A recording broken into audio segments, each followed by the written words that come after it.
What's going on, guys? My name's Connor, and today I have a review for you guys on the Rolex Datejust 126301. This is the one with the oyster bracelet, obviously 41mm, and the color of this watch is the rose gold and stainless steel model, right? So I'm going to be unboxing it for you guys, going over all the details of it, and also telling you guys if I think it's a good buy or not, all right? So let's get right into it.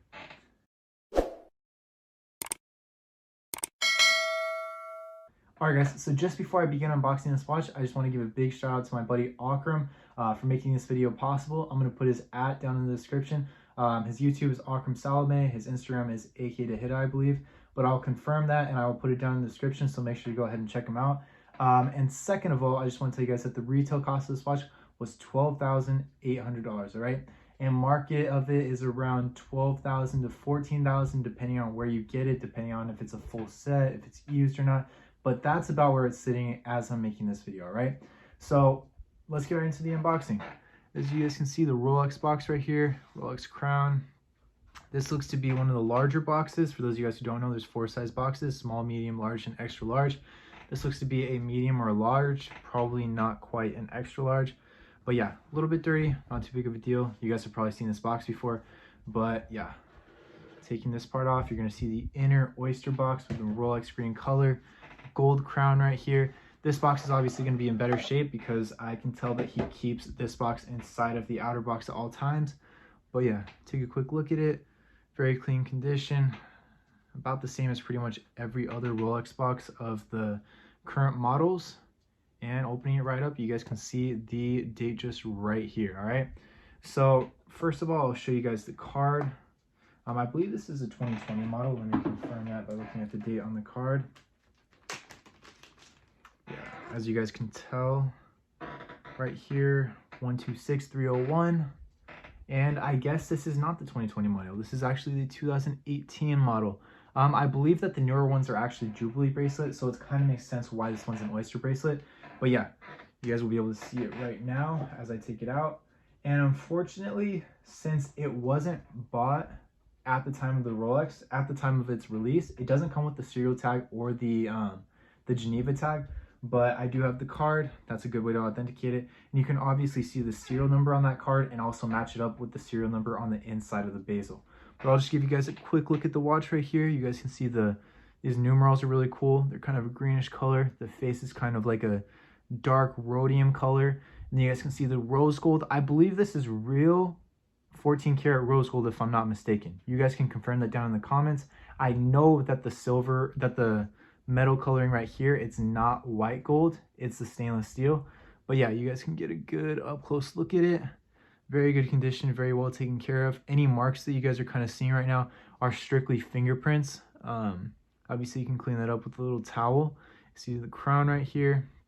And yeah, I prefer the oyster bracelet honestly over the Jubilee. People are probably going to hate me for that, but as long as you take care of it and you don't nick up that middle part right here, it looks a lot better, it's a lot more reflective, and it's a lot more standout in my eyes. And obviously you guys can see the Cyclops lens right here. And yeah, just getting into the colors, just getting into all the details, the colors, the colorway of this watch, they call it the Everose Rolecer, meaning that there's 2 different metals, and the Everose is the color of the middle one. It's basically like a rose gold, but obviously Rolex has their names for everything, just like an oyster bracelet, just like Oystersteel. They always have a name for pretty much everything. And as I said at the beginning, it's not the Jubilee bracelet. I believe that's only for the newer models. And those ones are going for about similar, if I'm not mistaken. These are both pretty similar price-wise, but that was one of the adjustments they made between 2018 and 2020. And then, as I said, the Cyclops lens, and dead giveaway, if you guys are looking at this watch to see if it's real or not, is that it has a little bit of magnification. If your Rolex has no magnification on the Cyclops lens, it's a dead giveaway that it's fake, and you don't need to look anywhere else. It's fake. Go track down whoever you bought it from, and you definitely got scammed, all right? And then the movement of this watch, if you guys really care about that, it's known as the 3235 movement, which is one of the newer movements. I believe that they haven't updated at all. It's their newest movement that they have, meaning that that it's as smooth as possible. It has the highest power reserve, and it's also -2 + 2 seconds per day. And then you guys can see the twin lock system right here. It's double twin lock, meaning that when you pull it out once, you're obviously going to be able to wind it up. You pull it out again, you're going to be able to adjust the date in the Cyclops lens, and you pull it out again and you can adjust the time. All right. And then also, for those of you guys who are considering swimming with this watch, some of you guys want a waterproof watch that you guys can wear maybe when you're in the Bahamas or on vacation or just swimming in general. One of the things that you have to remember is to always tighten that crown as tight as possible. All right. So if water is going to get into your watch, most likely it's going to be because it came through here. It's not really going to get in through the front part of the case. It's not really going to get in through the back. The back is a screw-on case, just so you guys know, for this model, but it's not really going to get in through there. It's going to get in through the crown. So make sure before you even consider swimming with it or doing anything else with it, you guys tighten it as tight as it can possibly go. All right. And then the face of it is obviously the Sapphire Crystal, just like most of the modern Rolexes. And for those of you guys who are wondering about how deep this is meant to go underwater, they'd say it's safe for about 100 millimeters or 100 meters. And I believe it will say it on the inside. Maybe not on this one. It doesn't say on the face. Some of them do, such as the Submariner.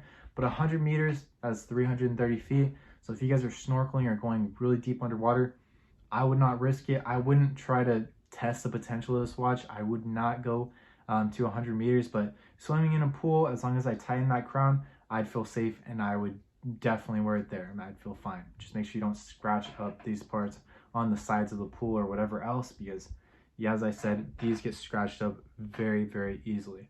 And then there is another watch that kind of has the same colorway and the same design, same case, but the bezel is different. This is obviously the smooth bezel, and the other model of it is the Wimbledon.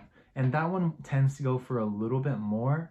I don't know if it's because it's a little bit more scratch resistant or whatever else, but some people like that one, maybe because it's kind of an illusion to certain people. It makes the bezel look a little bit bigger when there's little lines in between them, but it's all personal preference. There's not too much of a difference there, but when it comes to price, Wimbledons are going to go for a little bit more. All right.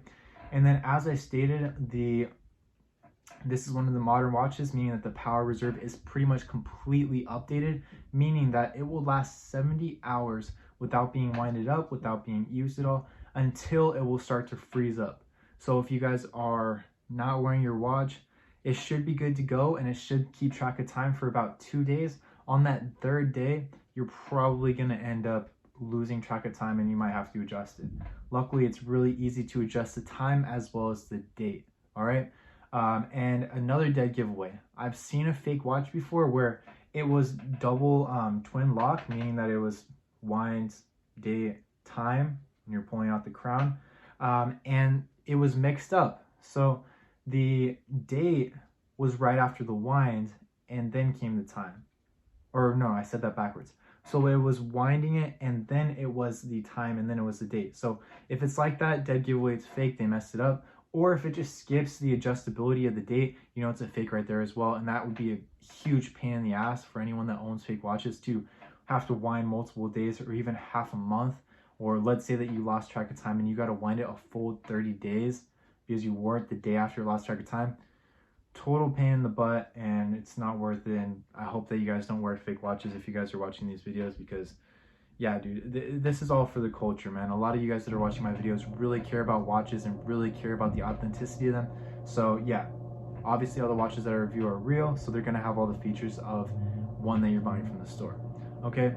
And then one of the pluses of this watch and one of the pluses of some of the newer models of the Rolexes are the comfort extension of the bracelet, meaning that, let's say right here, this link, you can adjust it a little bit. So you can move it a little bit this way, you can move it a little bit that way, but you can kind of adjust it perfectly to fit your hand, to where if you're like, if you want to take off a link or two, but two seems to be a little bit tight and one is a little bit loose, you can obviously adjust it. I believe it's out about 5 centimeters, so it will fit you perfectly.